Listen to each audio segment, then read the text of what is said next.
Em João 6,47, Jesus faz uma grande revelação. Ele diz: em verdade vos digo, aquele que crê em mim tem a vida eterna.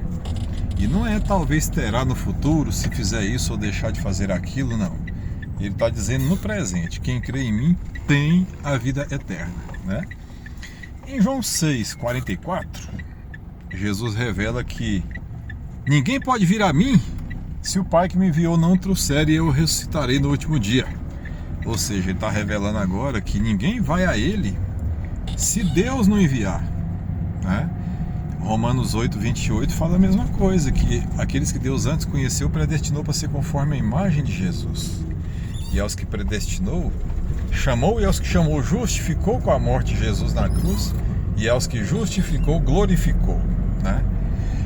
Então é Deus que chama a gente. Também em João 15, Jesus fala: não me escolhestes vós a mim, mas eu vos escolhi a vós e vos nomeei, para que vós dê fruto e o vosso fruto permaneça, a fim de que tudo quanto pedir ao Pai em meu nome, Ele vos conceda, né?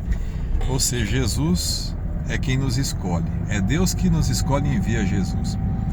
E lá em João 6,37, Jesus faz outra grande revelação. Ele fala assim: ó, todo o que o Pai me dá virá a mim, e o que vem a mim de maneira nenhuma eu lançarei fora, porque eu desci do céu não para fazer a minha vontade, mas a vontade do Pai que me enviou. E a vontade do Pai que me enviou é essa: que nenhum de todos que Ele me deu se perca, mas que eu ressuscite no último dia.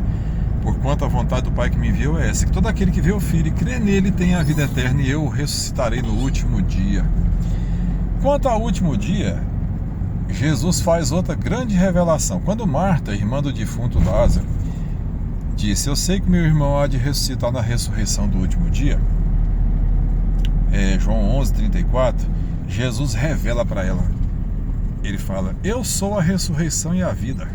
Quem crê em mim, ainda que esteja morto, viverá, e todo aquele que vive e crê em mim nunca morrerá.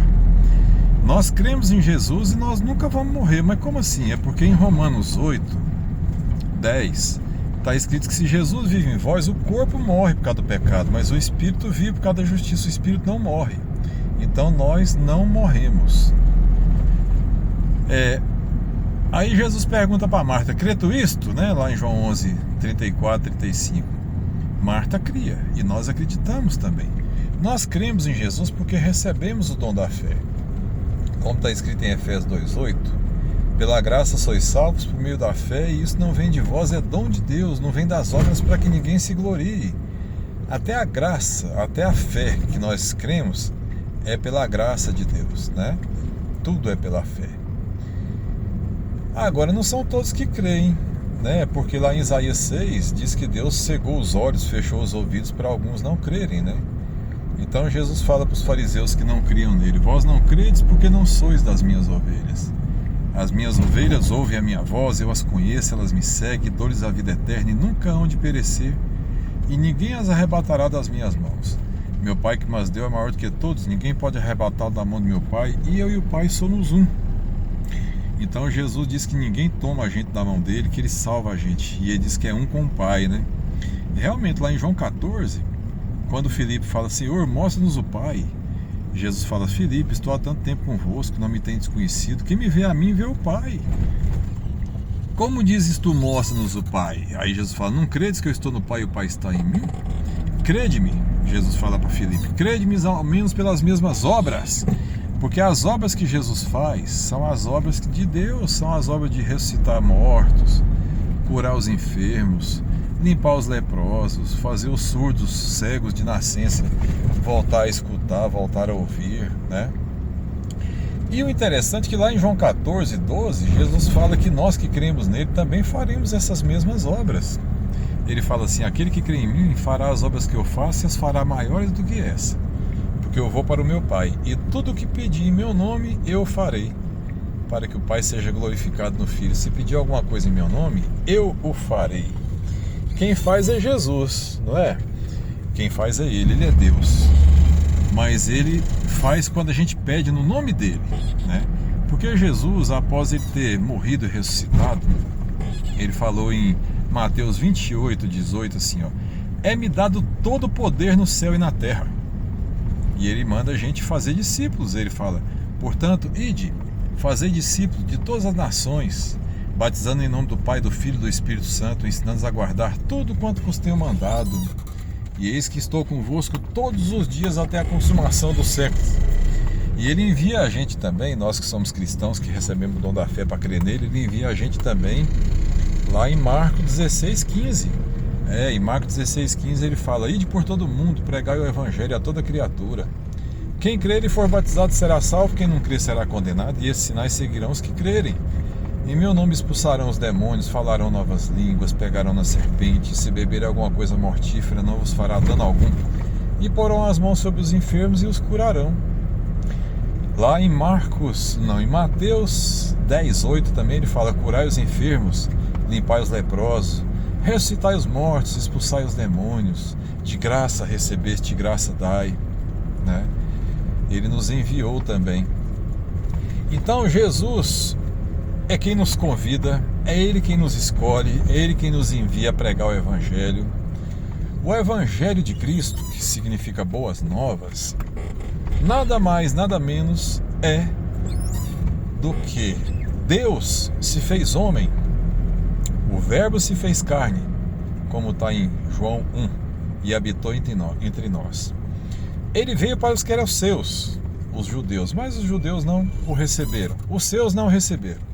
Mas a todos quanto receberam, deu-lhes o poder de serem feitos filhos de Deus, os quais não nasceram da carne, nem da vontade do homem, nem da vontade da carne, mas de Deus. Nós nascemos de Deus, né?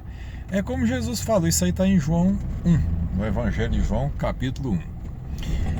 É como Jesus falou, Jesus explicou muito bem em João 3,5, quando Nicodemos foi procurar Jesus de noite, e Jesus falou para ele: olha, Nicodemos, é necessário nascer da água e do Espírito, é necessário nascer da carne e nascer de Deus, nascer do Espírito Santo.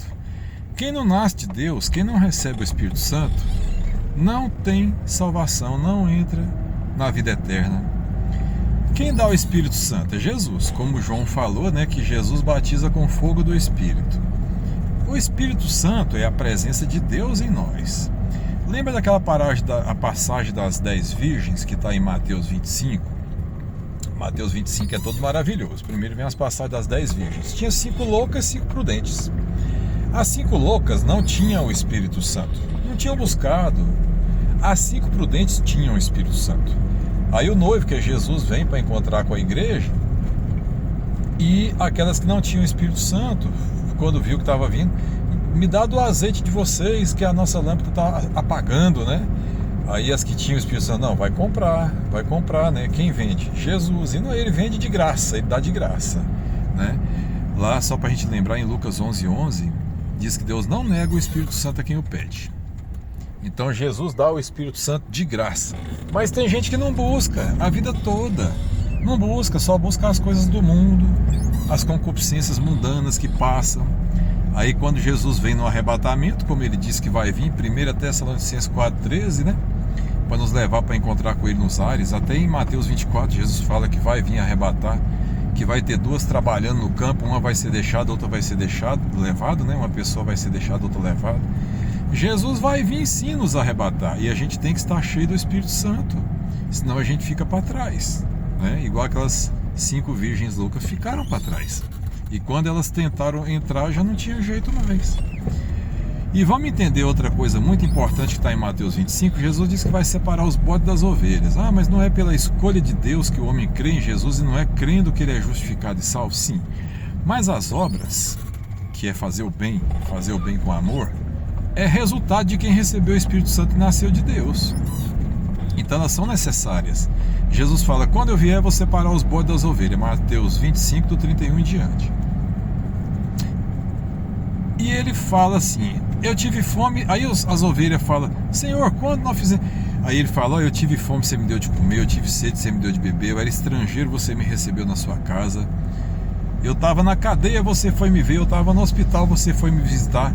Quando, Senhor? Aí Jesus fala: quando você fez por um pequenino, você fez por mim. Você vê, quando a gente faz uma caridade para um pobre, ou mesmo um rico, mas que é carente da palavra de Deus, que você leva a palavra de Deus para ele, você está fazendo por um pequenino, você está fazendo por Jesus. Ele não pede para ele mesmo, sabe por quê? Porque ele não precisa, ele já tem tudo. Jesus está ao lado de Deus intercedendo por nós. Ele é Deus, ele tem tudo. Ele é o verbo de Deus, ele é Deus, ele tem tudo. Quem precisa e que ele ama e que compõe o corpo dele são as pessoas, os pequeninos, né? Então, quando a gente ajuda um pequenino, você está fazendo por Jesus. Isso aí está em Mateus 25, do 31 em diante, né? E os que nunca fizeram por ninguém, que nunca ajudou ninguém, infelizmente, Jesus falou para o lago de fogo e enxofre, preparado para o diabo e seus anjos. Porque o lago de fogo e enxofre é a segunda morte. Em Apocalipse 20 explica muito bem que até o inferno, que é temporal, vai dar os seus mortos para julgamento. Mas o lago de fogo e enxofre, esse daí é definitivo, é a segunda morte, né? Para não irmos para lá, então, concluindo esse vídeo aqui, que ficou quase 11 minutos, nós temos que crer em Jesus. Se você conhece alguém que não crê, peça a Deus que toque no coração, porque ninguém pode ir a Ele se Ele não chamar. Se Deus não enviar Jesus, não vai crer. Se você conhece alguém que não crê, como eu conheço, clame, ore, Senhor, faça, chame, escolha aquela pessoa, faça ele crer. E ele crendo em Jesus, ele vai receber o Espírito Santo. E o Espírito Santo vai transformar, como ele tem me transformado e a todos nós, em uma nova criatura igual a Jesus. Aí é como o apóstolo Paulo falou, já não vive eu, mas Cristo vive em mim, né? Então, é isso, crer em Jesus, ser justificado e ser transformado pelo Espírito Santo em uma nova criatura, como está escrito em 2 Coríntios 3,18, que é o Espírito Santo que nos transforma na imagem de Jesus.